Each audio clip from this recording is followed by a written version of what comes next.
Mom pointed at me across the Thanksgiving table like I was a warning sign someone had posted for the room's benefit. "This one," she laughed, gesturing in my direction with a sweep of her hand, "will never own anything." A few people chuckled. Quick, nervous. The kind of sound that happened when people didn't know the right response and defaulted to the safest seeming one. My cheeks burned immediately. My fingers went numb around my glass. Mom's smile widened as she looked around the table.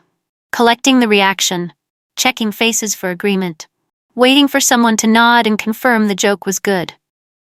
Relatives avoided my eyes, like witnessing my discomfort was a contagious condition and not looking directly at me provided some protection from catching it. I swallowed hard, forced my face into something neutral, something that gave her nothing to point at later as proof of instability. But inside, something went completely still. Not hurt, not even primarily anger, something colder and more purposeful.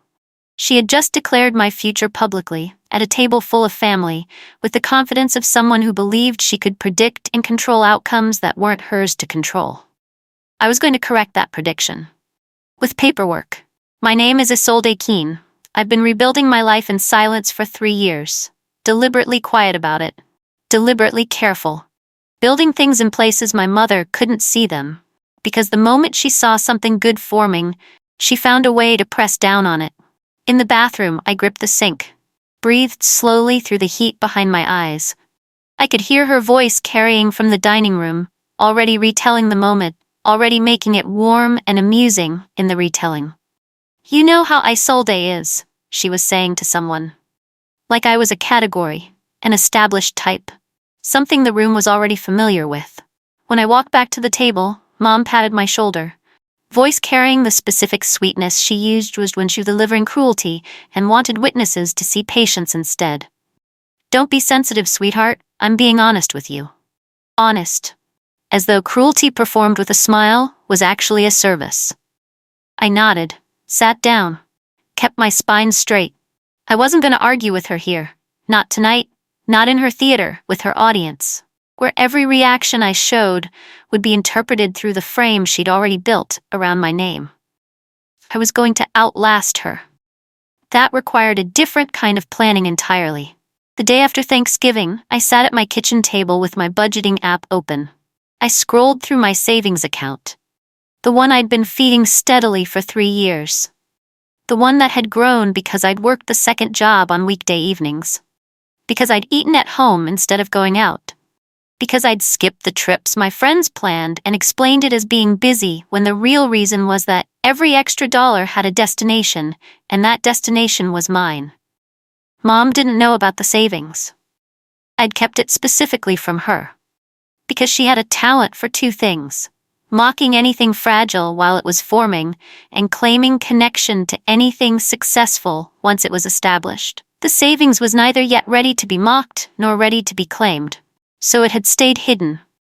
My friend Sable had said once, "You don't need to prove anything to her." I'd thought about that for a while before answering. "I'm not proving," I'd said finally, "I'm protecting." Because that was the actual difference. Proving was about her reaction. Protecting was about what I was building, regardless of whether she ever acknowledged it. I closed the app, made coffee, and thought about what my grandmother had said before she'd hung up last night. She needed to talk. I drove to Grandma Junia's house the next morning. She opened the door before I knocked, like she'd been watching for my car. Junia looked smaller than I wanted her to look. The specific smallness of someone carrying something heavy for a long time and running low on the energy to keep holding it. She sat me down at her kitchen table and put tea in front of me. Then she pulled a stack of papers from a kitchen drawer, set them on the table between us with shaking hands. "She wants me to sign these," Junia said. Her voice was careful, like she'd rehearsed this conversation and was still nervous about having it. I looked at the papers. The words at the top of the first page registered slowly, then all at once. Power of attorney. Property transfer. My skin went cold, starting at my hands and spreading inward. This was not a disagreement about holiday comments. This was not family tension expressed through dismissive dinner jokes. This was my mother applying legal pressure to a 73-year-old woman. In documents, with ink that would have consequences she might not fully understand she was agreeing to. I looked up at Junia. "How long has she been pushing this?" I asked. "Weeks," Junia whispered. I sat back. This was something else entirely. I called my mother that afternoon, kept my voice measured, chose each word before saying it. "Why are you asking Junia to sign documents?" I said. Mom laughed immediately. The patient, slightly amused laugh she used when she wanted to make my concerns sound like a misunderstanding. "Because someone has to handle things," she said. "Property doesn't manage itself." "Junia manages her own property," I said. I sold. Mom's voice took on the tired, instructional tone. "Junia is old. These things need to be sorted while people can still sort them. You don't understand how property works. Stop pressuring her," I said. The laugh disappeared. "Or what?" she said, sharp. I didn't answer that. I wasn't making threats. I wasn't staging a confrontation. I turned and looked at Junia across the kitchen. "We'll have someone review everything professionally," I said. Calmly, directly to Junia, not Mom. Mom's voice through the phone hardened. "Drama," she said. "This is exactly what you do." I ended the call. Junia's hand found mine on the table, small, warm, pressing lightly. I looked at her fingers over mine and understood something clearly. Mom's ability to push Junia toward these documents depended entirely on Junia being too afraid to ask questions, too isolated to push back. Neither of those conditions had to remain. 3 weeks after Thanksgiving, Mom appeared at a family brunch. She arrived warm and social and held court at the end of the table with the ease of someone who understood exactly how to be the center of a room. At one point, her voice rose slightly with the cheerful certainty of an announcement. "I'll be inheriting Junia's house, obviously," she said, like it was settled. Like the matter had been discussed, decided, and documented. "It's basically already mine." People nodded. A few made the politely agreeable sounds of people accepting a fact that didn't require their investigation. Junia was at the table. She sat with her eyes on her tea, very quiet, very still. I watched her. That night, I went to Junia's house after everyone else had left, sat with her in the kitchen, asked her directly, "Is what she said true?" Junia looked at me. Long pause. "No," she said. The word was quiet but definite. "I haven't decided anything," Junia continued, "but she keeps telling people I have." I nodded slowly. Then Junia said something that told me exactly where the urgency was coming from. "She keeps rushing me," she said. "Every time I hesitate, she gets faster." If Mom was rushing, she was afraid of something. Either that time would give Junia room to think, or that someone else would help Junia ask the right questions. I was going to be that someone. Sable found the attorney through a colleague who worked in estate planning. Her name was Oriana Firth. We met at her office on a Tuesday afternoon, Junia and I together. Oriana had the specific professional warmth of someone who understood that the people who came to see her were usually frightened and needed clarity more than comfort. She read through the documents Mom had brought Junia. Her face tightened on the second page. Very controlled, but visible. "These would give your mother significant authority," she said, "over finances and over property decisions, with limited ability for you to contest those decisions afterward." Junia's hands were shaking. "I didn't understand what I was reading," she admitted. "She told me it was routine." Oriana nodded. She'd heard that before. The routine framing, the urgency dressed as paperwork maintenance. "That's why we never sign under pressure," she said. She looked at Junia. "What do you want?" Junia was quiet for a moment. "I want peace," she said finally. "And I want Isolde to be safe." Safe. The word landed with more weight than I expected it to carry.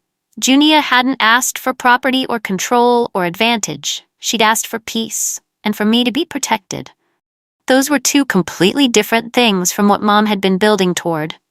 Oriana ran the county property records search while Junia and I sat across from her desk. It was a standard preliminary step before reviewing any property-related documents. She explained it as she typed. Then her expression changed.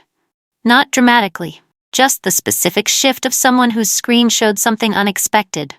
"There's already a recorded document tied to this property," she said carefully. Junia looked at her, confused. I leaned forward slightly. Oriana turned the screen so we could both see it. "A transfer on death deed, filed with the county recorder, stamped, confirmed." My name was listed as beneficiary. I sat very still. The breath I needed didn't come immediately. Then Junia's voice. Soft, a little shaky. I did that months ago, she said, so your mother couldn't bully you out of it later. My eyes burned. I pressed my lips together. Then the implications settled in. If the deed had been filed months ago, and Mom had been accelerating her paperwork campaign for weeks, building a case and trying to get signatures and pushing harder each time Junia hesitated, she knew. Maybe not the specifics, but she sensed something had changed. She sensed the ground she thought she owned was not as stable as she'd believed. That was why she was rushing. The clock she was racing wasn't time. It was me. Mom arrived at Junia's house 4 days later without calling ahead. She opened the front door before I could reach it. Stepped in with the energy of someone who had decided ownership in advance. Then she saw Oriana's business card on the kitchen table. Her eyes moved from the card to me, smile cooling. Lawyers, she said, light, like it was amusing. Isolde put you up to this. Junia's voice was small, but it was steady. I asked her to come, Junia said.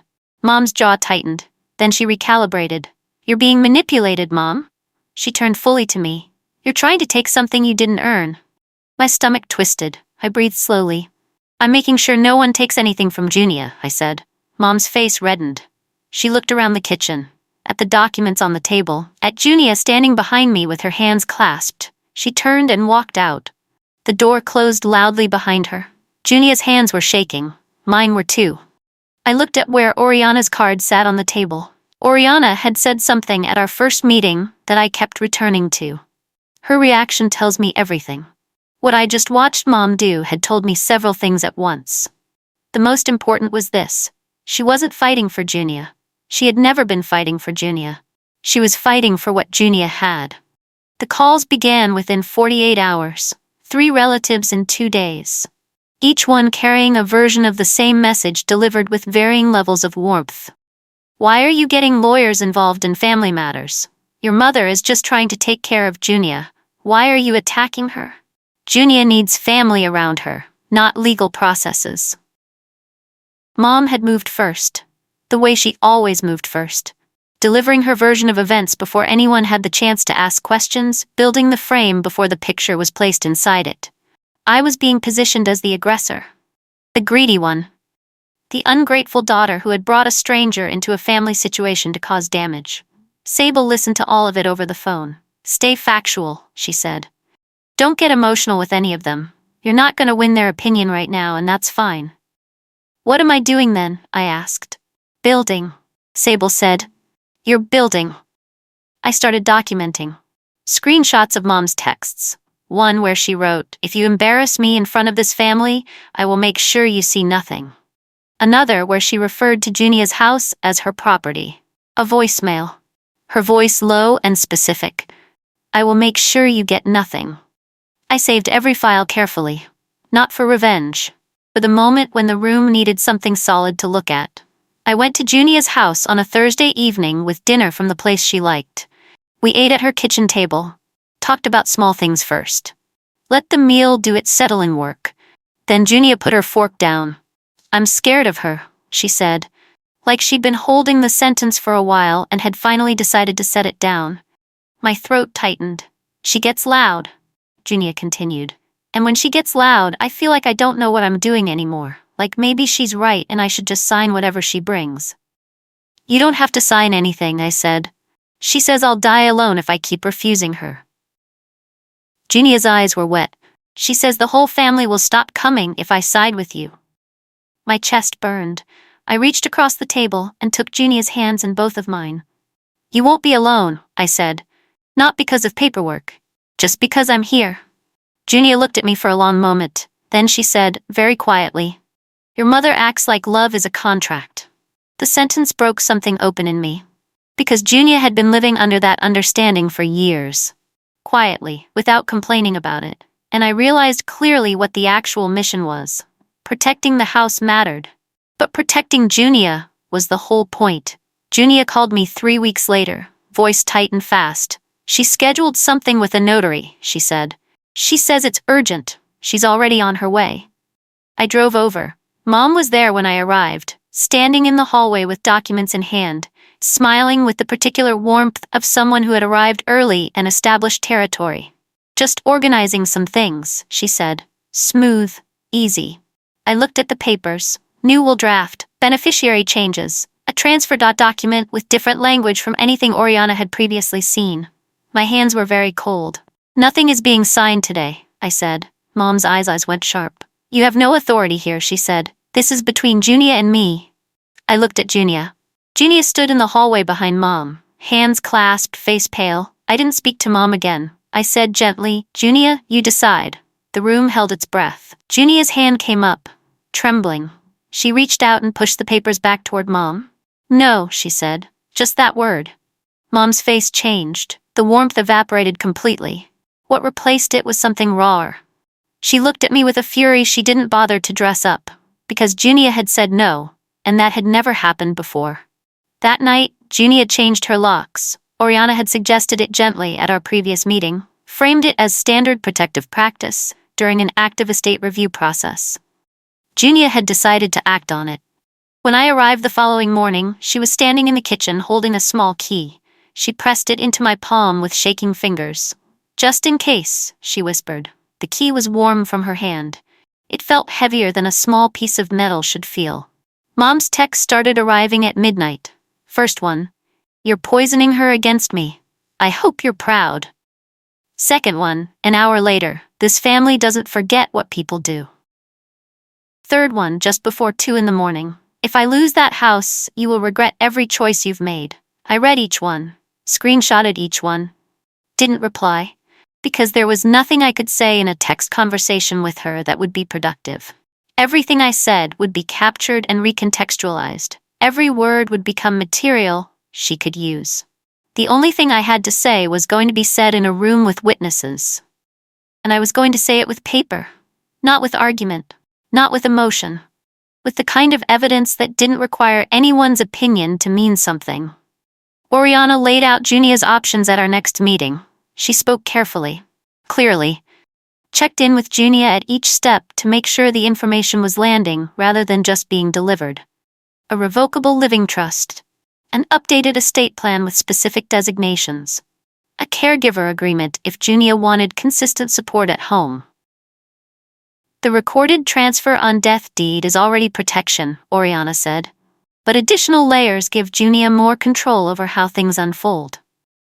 Junia listened to everything with the attention of someone finally being told the truth about a situation they'd been in for years without the full picture. Toward the end of the meeting, Junia looked at me. Her eyes were tired in a particular way, but clearer than they'd been. "Would you stay for a while?" she asked. "I don't mean forever. Just until things settle." My throat tightened. I thought about my own apartment, my own plans, the savings I'd been building towards something specific. "Yes," I said. No hesitation, no calculation, because Junia wasn't asking for my resources, she was asking for presence, for the particular security of knowing someone who wasn't pursuing her signature was nearby. That was something I could give.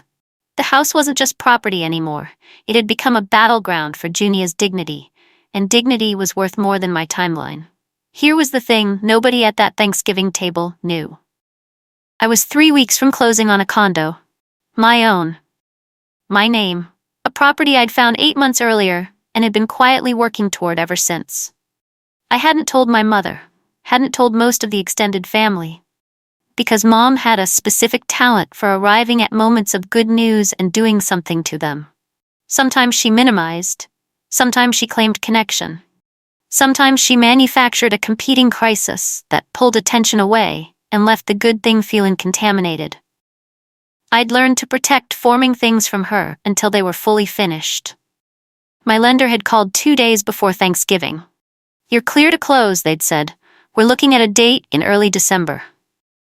I'd sat in my car afterward with both hands on the wheel, heart pounding, eyes stinging. 3 years of the second job, 3 years of the noodle dinners and the skip trips, 3 years of building something specific and private and mine. And then 2 days later, Mom had pointed at me across the Thanksgiving table. "This one will never own anything."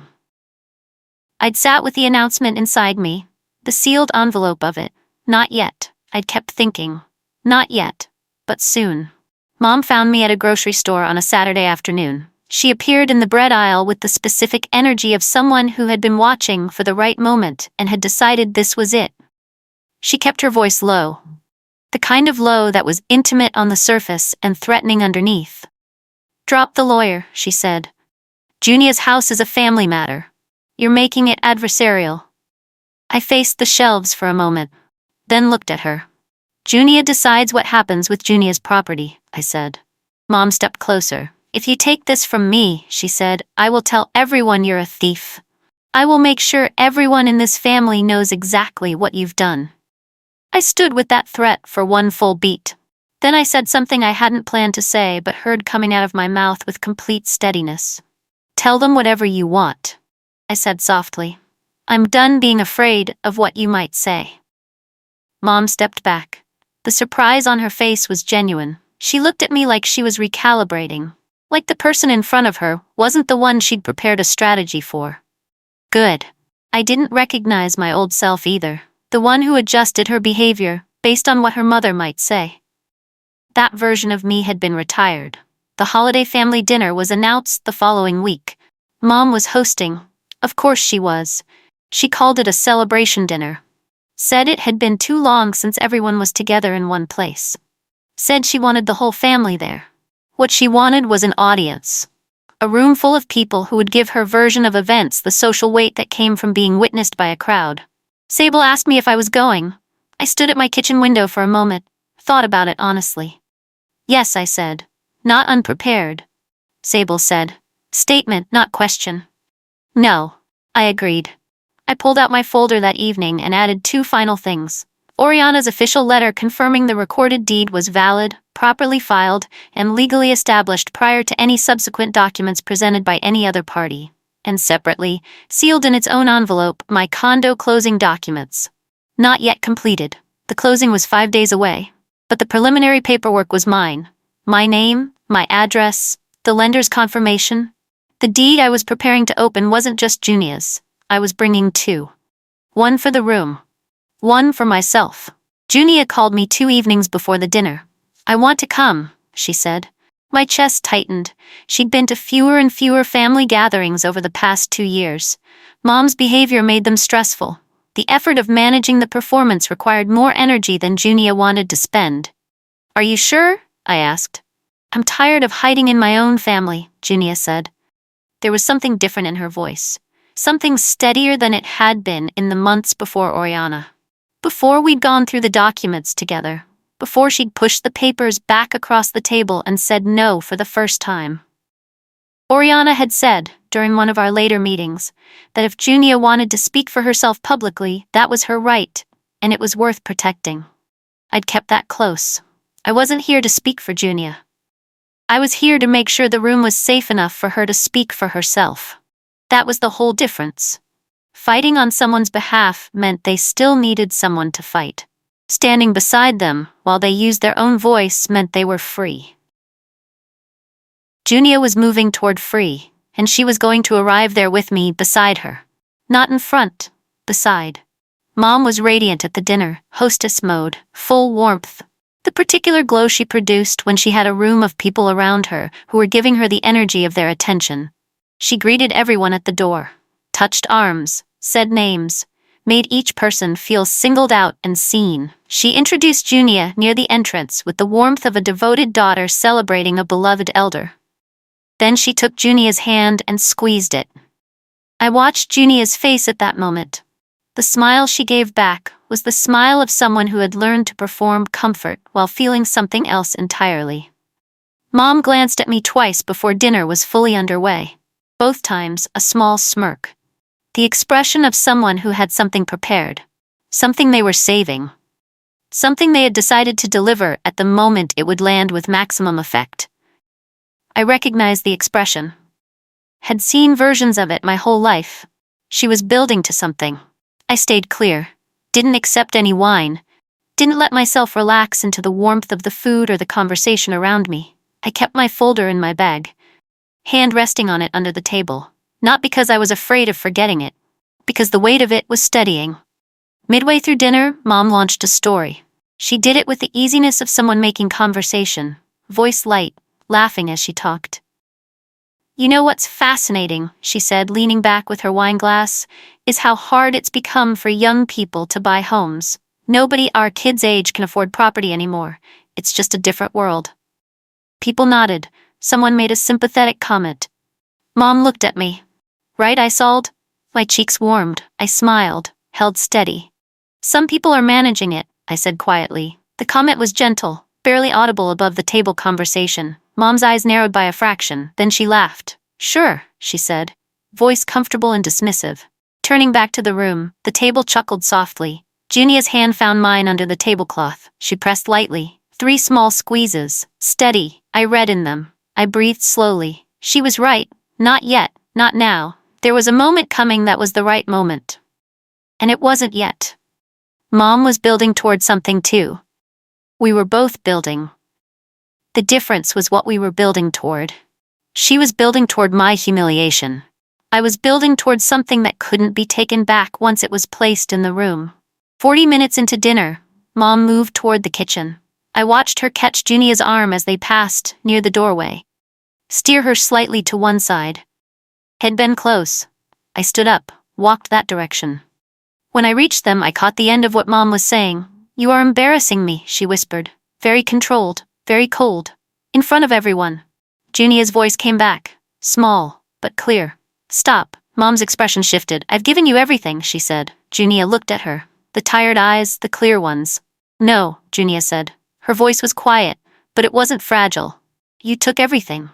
I stopped where I was, completely still. Junia had said it herself, to Mom's face. In the space between the kitchen and the hallway with nobody watching except me. Mom's face changed. Went through several things quickly. Landed on rage barely contained behind the jaw she was keeping tight. She stepped back from Junia, walked past me without looking at me. Returned to the table. I watched her sit down, pick up her glass, take a long breath. Then her eyes moved over the room, calculating. She tapped her glass. I walked back to my seat. I knew what was coming. The tapping brought the room to attention. Mom smiled, the wide, deliberate smile she used for announcements. For moments, she had prepared in advance and was now ready to deliver. I have something I want to say, she announced. People settled. Gave her the room. Her eyes moved toward Junia, then toward me. I could see the calculation running behind her smile. She wanted to do 2 things at once. Re-establish control over the family narrative, and force Junia into a position in front of witnesses, where refusing to comply would look like the offense. Humiliating me was the mechanism. If she said it again, publicly, in front of all of them, Junia would feel pressure to align with the room's laughter, to go along. To avoid the discomfort of defending me in public. That was the strategy. I could see it completely. Some people, Mom began, eyes on me, voice warming up to the landing, will never own anything. I slid the folder out from my bag, set it on my lap. I felt Junia's eyes on me from across the table. I breathed once, slowly, and stood up. Mom's smile froze. The room went still. The specific stillness that happened when someone unexpected moved and the audience wasn't sure yet what the movement meant. I didn't raise my voice. I didn't demand attention. I simply stood at my height and spoke clearly. Since we're talking about ownership, I said, let's be accurate. The table held its breath. Mom's eyes darted, the smile still technically there, but requiring visible effort now. I opened the folder, pulled out the first document, the transfer on death deed filing confirmation from the county recorder's office, the official stamp visible, the date clear at the top, my name in the beneficiary field. This deed has already been filed, I said, months ago. It's county record. Silence, complete. Mom's face drained. Not gradually, immediately. Someone near the center of the table whispered, filed? And then Junia stood, slowly, with the careful, deliberate movement of someone who had decided something and was done reconsidering it. I made that decision myself, she said. Voice soft, voice absolutely certain. Months before any of this started. Mom's mouth opened. No sound came out, because for the first time her narrative had met paper. Dated, stamped, county-recorded paper. And paper didn't need her permission to exist. Mom's laugh came out sharp and too high. That's not legitimate, she said. Reaching for the document, I pulled it back. Steady. Clean. It's public record, I said. Oriana can confirm the filing. Mom looked around the table, searching for the familiar architecture. The nodding faces, the quiet social agreement that she was the authority in the room. An aunt was looking at her with an expression that wasn't agreement. "You told me the house was going to be yours," the aunt said. Not accusatory, just honest. "You said it was essentially settled." "It will be," Mom said, and then heard how that sounded, heard the future tense where certainty had been. Junia spoke again, trembling in her hands, not in her voice. "She has been pressuring me," Junia said to the room, "for months. Documents she wanted me to sign, a notary appointment she scheduled without telling I sold, papers that would have changed everything." The table shifted, not loudly, but visibly, the specific shift of people who were revising what they'd accepted as established fact. Someone asked, "Did you try to get her to sign things she didn't understand?" Mom's voice went high. "She's old. She doesn't always." "I know exactly what I'm doing," Junia said. The sentence cut through everything, and Mom, who had built her entire strategy on the assumption that Junia was too uncertain to contradict her clearly, had no answer for it. I didn't stay to watch it unravel further. I said what I needed to say. "I'm not here to humiliate anyone," I told the room. "I'm here to stop the pressure on Junia." Then I looked at Junia. Just her. "Ready?" She nodded, stood up straight, gathered her bag. We walked out together, unhurried. Behind us, I heard Mom's voice rising, trying to recover, trying to redirect. But the room was quiet in the particular way rooms went quiet when the story had just changed and people were still adjusting to the new version. The following week, Junia finalized additional protections with Oriana. Trust documentation, updated designations, a clear record of her decisions made in full capacity with professional guidance. And 5 days after the dinner, I closed on my condo, my name on the deed, my signature on the closing documents, my key in my hand in the parking lot of the title company with Sable standing beside me. I sat on the floor of the empty living room that evening. No furniture yet. Just walls, light, space that belonged to me. I cried for a while. Not because I'd won something. Because I was free. Mom could keep pointing, keep predicting, keep trying to arrange a future where my worth was something she decided. She couldn't undo a deed. She couldn't rewrite public records.